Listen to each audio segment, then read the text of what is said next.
One रघुवर GK में आप सभी का स्वागत है। आज हम लोग बिहार बीएड में पूछे जाने वाले टॉप 20 क्वेश्चंस को देखेंगे जो आपके एग्जाम के लिए काफ़ी महत्वपूर्ण है। तो आप वीडियो को अंत तक देखें और वीडियो पसंद आए तो चैनल को सब्सक्राइब जरूर करें। तो चलिए आज का क्लास हम स्टार्ट करते हैं। हमारा पहला प्रश्न है, निम्नलिखित में से कौन सा उत्तर भारत का एक शास्त्रीय नृत्य है। हमें बताना है कि इनमें से कौन सा उत्तर भारत का एक शास्त्रीय नृत्य है। तो इस प्रश्न का सही उत्तर हो जाएगा ऑप्शन सी, कथक। तो कथक क्या है? कथक आपका उत्तर भारत का एक शास्त्रीय नृत्य है। अगला प्रश्न है, एलिफेंटा की गुफाएं कहाँ स्थित है। एलिफेंटा की गुफाएं कहाँ स्थित है? तो इस प्रश्न का सही उत्तर हो जाएगा ऑप्शन ए, महाराष्ट्र। तो एलिफेंटा की गुफाएं आपका महाराष्ट्र में स्थित है। चलिए अगले प्रश्न की ओर बढ़ते हैं। अगला हमारा 3 नंबर प्रश्न है, बेकिंग सोडा क्या होता है। तो बेकिंग सोडा क्या होता है? तो इस प्रश्न का सही उत्तर हो जाएगा option C, sodium bicarbonate. Baking soda को आपका सोडियम बाइकार्बोनेट कहा जाता है। तो आप इसे ध्यान रखेंगे, इसी तरह का प्रश्न आपके एग्जाम में पूछा जाएगा।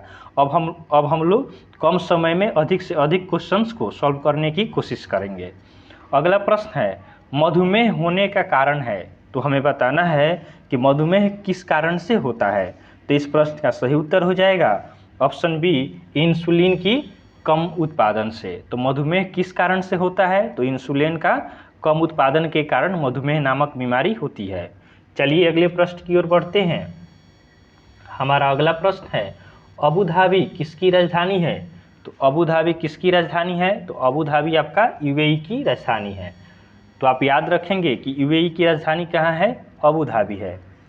और आपसे पूछा जाए कि पेपरलेस सरकार कौन है, तो पेपरलेस सरकार आपका यूएई है। तो आप इसे भी ध्यान रखेंगे। चलिए अगले प्रश्न की ओर बढ़ते हैं। अगला हमारा 6 नंबर प्रश्न है, मानव मस्तिष्क का सबसे बड़ा भाग है। हमें बताना है कि मानव मस्तिष्क का सबसे बड़ा भाग कौन सा होता है। तो मानव मस्तिष्क का सबसे बड़ा भाग आपका सेरेब्रम होता है। तो ऑप्शन बी हमारा सही उत्तर हो जाएगा कि मानव मस्तिष्क का सबसे बड़ा भाग सेरेब्रम होता है। अगला प्रश्न है, किस ग्रह के अधिकतम उपग्रह है। हमें बताना है कि किस ग्रह के पास सबसे अधिक उपग्रह होता है। तो इस प्रश्न का सही उत्तर हो जाएगा ऑप्शन सी, बृहस्पति। बृहस्पति के पास आपका सबसे ज़्यादा उपग्रह है। तो आप इसे ध्यान रखेंगे। चलिए अगले प्रश्न की ओर बढ़ते हैं। अगला हमारा 8 नंबर प्रश्न है, प्राकृतिक संसाधन का उदाहरण नहीं है। इसमें हमें बताना है कि कौन सा प्राकृतिक संसाधन नहीं है। तो भूमि आपका प्राकृतिक संसाधन है, ऊर्जा भी आपका प्राकृतिक संसाधन है, जल भी प्राकृतिक संसाधन है, लेकिन इमारतें, घर आपका क्या होता है? प्राकृतिक संसाधन नहीं होता है। तो इस प्रश्न का सही उत्तर हो जाएगा ऑप्शन बी, इमारतें। इमारत क्या है? आपका मानव निर्मित संसाधन है। अगला प्रश्न है, तेलुगु शासकीय भाषा है। हमें बताना है कि तेलुगु किस राज्य का शासकीय भाषा है। तो सही उत्तर हो जाएगा ऑप्शन ए, आंध्र प्रदेश। तो तेलुगु आपका आंध्र प्रदेश का शासकीय भाषा है। चलिए अगले प्रश्न की ओर बढ़ते हैं। अगला हमारा 10 नंबर प्रश्न है, सुंदरबन टाइगर रिजर्व किस राज्य में है। हमें बताना है कि सुंदरबन टाइगर रिजर्व किस राज्य में स्थित है। तो यह आपका पश्चिम बंगाल में स्थित है। तो ऑप्शन डी हमारा सही उत्तर हो जाएगा कि सुंदरबन टाइगर रिजर्व पश्चिम बंगाल में स्थित है। चलिए अगले प्रश्न की ओर बढ़ते हैं। अगला हमारा 11 नंबर प्रश्न है, शाहजहां किस वंश का शासक था। तो शाहजहां आपका मुगल वंश के शासक थे। तो आप इसे ध्यान रखेंगे कि शाहजहां मुगल वंश के शासक थे। ऑप्शन ए हमारा सही उत्तर होगा कि शाहजहां मुगल वंश के शासक थे।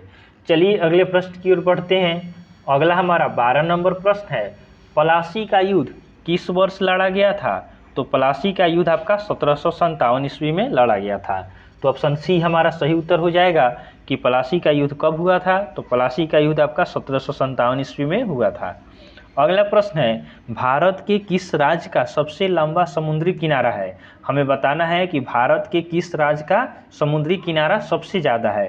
तो इस प्रश्न का सही उत्तर हो जाएगा ऑप्शन डी, गुजरात। तो गुजरात का आपका समुद्री किनारा सबसे ज़्यादा है। तो आप इसे ध्यान रखेंगे कि भारत के किस राज्य का सबसे लंबा समुद्री किनारा है। तो आपका गुजरात का सबसे ज़्यादा समुद्री किनारा है। चलिए अगले प्रश्न की ओर बढ़ते हैं। अगला हमारा 14 नंबर प्रश्न है, बांदीपुर राष्ट्रीय उद्यान किस राज्य में स्थित है। हमें बताना है कि बांदीपुर राष्ट्रीय उद्यान किस राज्य में स्थित है। तो यह आपका कर्नाटक में स्थित है। तो ऑप्शन सी हमारा सही उत्तर हो जाएगा कि बांदीपुर राष्ट्रीय उद्यान कर्नाटक में स्थित है।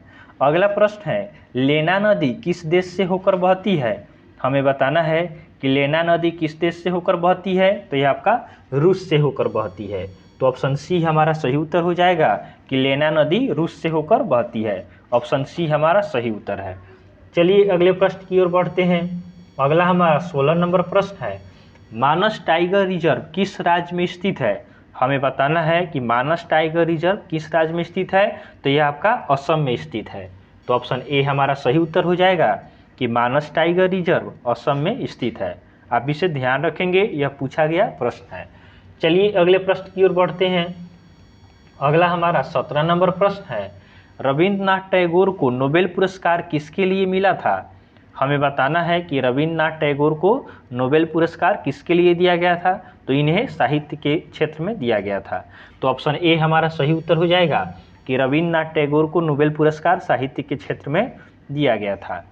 अगला प्रश्न है, मध्य प्रदेश में निम्नलिखित में से किस पशु के सर्वाधिक अभयारण्य हैं? हमें बताना है कि मध्य प्रदेश में निम्नलिखित में से किस पशु का सर्वाधिक अभयारण्य है। तो इसका सही उत्तर हो जाएगा ऑप्शन ए बाघ। मध्य प्रदेश में आपका सबसे ज़्यादा बाघ का अभयारण्य पाया जाता है। तो आप इसे ध्यान रखेंगे। चलिए अगले प्रश्न की ओर बढ़ते हैं। अगला हमारा 19 नंबर प्रश्न है, वायुमंडलीय दबाव को किसके द्वारा मापा जाता है? हमें बताना है कि वायुमंडलीय दबाव को किसके द्वारा मापा जाता है।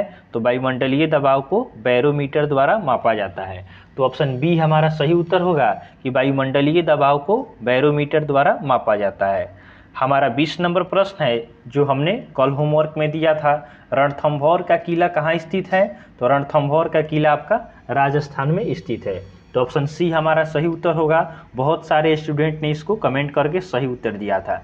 तो आप इसी तरह जो भी होमवर्क में हम प्रश्न दें उसका आप कमेंट करके जवाब जरूर दें। तो चलिए आज का हम होमवर्क का क्वेश्चन देखते हैं। हमारा 21 नंबर प्रश्न है जो आपको होमवर्क में करना है, भारत में सर्वाधिक लंबा प्लेटफॉर्म कहाँ स्थित है? आपको इसे कमेंट करके हमें उत्तर देना है कि भारत में सर्वाधिक लंबा प्लेटफॉर्म कहाँ स्थित है। तो चलिए, आपको वीडियो अच्छा लगा हो तो आप वीडियो को लाइक करें और चैनल को सब्सक्राइब करें और अपने दोस्तों के साथ इसे शेयर करें। तो चलिए आज के लिए हम इतना ही रखते हैं, फिर नेक्स्ट वीडियो में मिलते हैं। तब तक के लिए धन्यवाद।